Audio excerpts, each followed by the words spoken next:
Hi friends, welcome to Surya's kitchen. இன்றைக்கி நம்ம வீடியோவில் ரவை வச்சு நல்ல சாஃப்டாக நல்ல டேஸ்டியாக சூப்பரான ரவா லட்டு எப்படி பண்ணுறதாங்க பார்க்க போகிறோம்.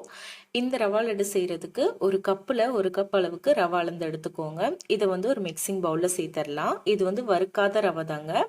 இப்போ அதே கப்லேயே அரை கப் அளவுக்கு கோதுமை மாவு சேர்த்துக்கோங்க. இப்போ இது கூட ஒரு டீஸ்பூன் அளவுக்கு நெய் சேர்த்துடலாம். இது கூடவே ஒரு சிட்டிகை அளவுக்கு உப்பு சேர்த்துக்கோங்க. இப்போ இது எல்லாத்தையும் சேர்த்து ஃபஸ்ட்டு நல்லா கலந்துக்கலாம். நம்ம சேர்த்துருக்க நெய் மாவுடைய எல்லா பக்கத்துலையும் இருக்கிற மாதிரி நல்லா கலந்து விட்டுருங்க. இப்போ இது கூட நம்ம ரவை எந்த கப்பில் எடுத்தோமோ அதே கப்லேயே 3/4 கப் அளவுக்கு தண்ணி எடுத்திருக்கேன். தண்ணியை மொத்தமாக சேர்த்துறாம இந்த மாதிரி கொஞ்சம் கொஞ்சமாக சேர்த்து மாவை நல்லா பிசைஞ்சு எடுத்துக்கோங்க.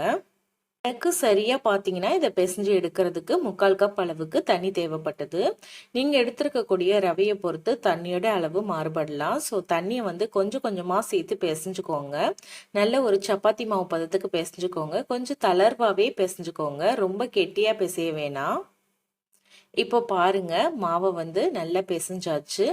இந்த அளவுக்கு சாஃப்டாகவே பிசைஞ்சுக்கோங்க. இப்போ இது நம்ம ரவை சேர்த்துருக்கிறதுனால தண்ணி எல்லாம் உறிஞ்சிட்டு ரவை இன்னுமே நல்லா கெட்டியாகும். இப்போ இதை நம்ம மூடி போட்டு ஒரு 10 நிமிஷம் மட்டும் ஊற விட்டுருங்க. 10 நிமிஷத்துக்கு அப்புறமா பார்த்தீங்கன்னா ரவை எல்லாமே தண்ணியை நல்லா உறிஞ்சிட்டு கெட்டி ஆயிரும். இப்போ மாவு பாருங்க, பார்க்கும்போது கெட்டியாக தெரியுது இல்லையா? இப்போ இது கூட இன்னும் கொஞ்சம் தண்ணி சேர்த்து மறுபடியும் மாவை நல்லா பிசைஞ்சு எடுத்துக்கலாம். கொஞ்சம் தளர்வா இந்த மாதிரி பிசைஞ்சுக்கோங்க. இப்போ இந்த மாவை சின்ன சின்ன துண்டுகளா பிரிச்சு எடுத்துக்கோங்க இந்த மாதிரி. இப்போ பாருங்க, நான் மாவை சின்ன சின்ன துண்டா பிரிச்சு எடுத்துட்டேன். மீதி இருக்க மாவை இதை ஃபர்ஸ்ட் நம்ம பொரிச்சுட்டு மறுபடியும் நம்ம பிரிச்சு எண்ணெயில சேர்த்துடலாம். இதை பொரிச்சு எடுக்கிறதுக்கு கடாயில தேவையான அளவுக்கு எண்ணெயை நல்லா சூடு பண்ணிக்கோங்க. எண்ணெய் நல்லா சூடானதும் நம்ம எடுத்து வச்சிருக்க மாவை எல்லாத்தையும் எண்ணெயில சேர்த்து விட்டுருங்க. சேர்த்து விட்டுட்டு ஒரு நிமிஷத்துக்கு அப்படியே விட்டுருங்க. மாவு எல்லாம் நல்லா ஃப்ரை ஆனதும் இந்த மாதிரி கரண்டி வச்சு நல்லா கிளறி விட்டுட்டு ஒரு லைட்டான கோல்டன் கலர் வந்ததும் எண்ணெயிலேருந்து வடித்து எடுத்துருங்க. இதே மாதிரியே மீதி இருக்க மாவையும் நான் எண்ணெயில் சேர்த்து விட்டு நல்லா பொரிச்சிட்டேங்க. பொரிச்சிட்டு இப்போ இதையும் நம்ம எடுத்துடலாம். இப்போ இதே எண்ணெயிலேயே ஒரு 10 போல் முந்திரி பருப்பு சேர்த்துக்கலாம்.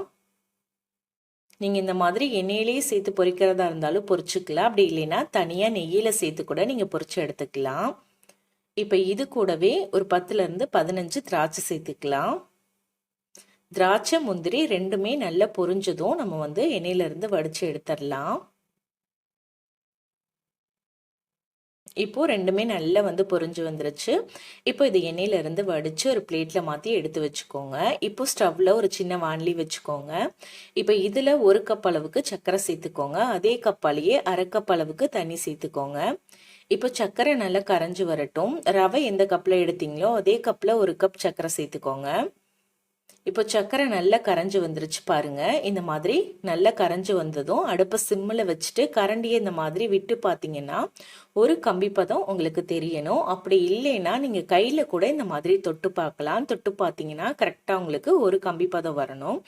இப்போ ஸ்டவ் ஆஃப் பண்ணிடலாம். நம்ம பொரிச்சு எடுத்தோம் இல்லையா, அந்த பீஸ்கள் எல்லாத்தையும் நம்ம இந்த மாதிரி பிச்சு போட்டுக்கலாம். அப்போதான் நம்ம மிக்சி ஜாரில் அரைக்கும் போது நல்லா அரைப்படும். இப்போ எல்லாத்தையும் பிச்சு போட்டாச்சு. இதை நம்ம மிக்சி ஜாரில் சேர்த்துக்கலாம். சேர்த்துட்டு இப்போ இதை நல்லா நம்ம பொடி பண்ணி எடுத்துக்கலாங்க. இப்போ இதை மூடி போட்டு மூடிட்டு நல்லா அரைச்சி எடுத்துக்கோங்க. நல்லா அரைச்சதுக்கு அப்புறமா இந்த மாதிரி ஒரு மிக்சிங் பவுலில் மாற்றிக்கோங்க. இந்த அளவுக்கு நல்லா ஃபைனாக அரைச்சிக்கோங்க. இப்போ இது கூட ஒரு டீஸ்பூன் அளவுக்கு ஏலக்காய் தூள் சேர்த்து விட்டுறலாம். கூடவே நம்ம எண்ணெயில் வறுத்த முந்திரி திராட்சை ரெண்டையும் சேர்த்துருங்க. சேர்த்துட்டு நல்லா கலந்து விட்டுருங்க. உங்களுக்கு இந்த மாதிரி எண்ணெயில் பொரிச்சு சேர்க்க விருப்பம் இல்லை அப்படின்னா நீங்கள் நெய்யில் கூட பொரிச்சு நீங்கள் சேர்த்துக்கலாம். இப்போ இது கூட நம்ம ரெடி பண்ணி வச்சிருக்க சுகர் சிரப்பை கொஞ்சம் கொஞ்சமாக இந்த மாதிரி சேர்த்து நல்லா கலந்துக்கோங்க. சுகர் சிரப்பு சூடாக இருக்கும். ஸோ ஃபஸ்ட்டு கரண்டியில் நல்லா கலந்து விட்டுட்டு அதுக்கப்புறமா கை யூஸ் பண்ணி நல்லா நீங்கள் மிக்ஸ் பண்ணி எடுத்துக்கலாம். எந்த அளவுக்கு உங்களுக்கு சுகர் சிரப் தேவைப்படுதோ அந்த அளவுக்கு நீங்கள் சேர்த்து நல்லா பிசைஞ்சுக்கோங்க. இந்த லட்டுக்கு அதிகமாக கூட நெய் தேவைப்படாதுங்க. ஒரு டீஸ்பூன் அளவுக்கு மட்டும்தான் சேர்த்துருக்கோம். உங்களுக்கு விருப்பம்னா நீங்கள் அதிகமாக நெய் சேர்த்து கூட செஞ்சுக்கலாம். இப்போ நல்ல மாவை கலந்துட்டு இந்த மாதிரி லட்டாக உருட்டிக்கோங்க. உங்களுக்கு எந்த சைஸ்க்கு லட்டு வேணுமோ அந்த சைஸ்க்கு ஏற்ற மாதிரி நீங்கள் பெருசாவோ சின்னதாவோ உருட்டி எடுத்துக்கலாம். இந்த லட்டு பார்த்தீங்கன்னா செஞ்ச உடனே சாப்பிடாம வச்சிருந்து அடுத்த நாள் சாப்பிட்டீங்கன்னா ரொம்ப டேஸ்ட்டாக இருக்கும். அந்த சக்கரை பாகுல நல்லா ஊறிட்டு சாப்பிட்றதுக்கு ரொம்ப டேஸ்ட்டாக இருக்குங்க. நம்ம எடுத்துருக்கக்கூடிய அளவுக்கு பார்த்தீங்கன்னா 11 லட்டு கிட்ட வந்திருக்கு. ஸோ இதே மாதிரி நீங்களும் ட்ரை பண்ணி பாருங்கள். ட்ரை பண்ணி பார்த்துட்டு எப்படி வந்ததுங்கிறத மறக்காமல் என்னோட ஷேர் பண்ணிக்கோங்க. இந்த ரெசிபி உங்களுக்கு பிடிச்சிருக்குன்னு நினைக்கிறேன். பிடிச்சிருந்தா லைக் பண்ணி உங்கள் ஃப்ரெண்ட்ஸ் கூட வீடியோவை ஷேர் பண்ணிக்கோங்க. சப்ஸ்கிரைப் பண்ணலைன்னா மறக்காமல் சூர்யாஸ் கிச்சனை சப்ஸ்கிரைப் பண்ணிக்கோங்க. தேங்க்யூ.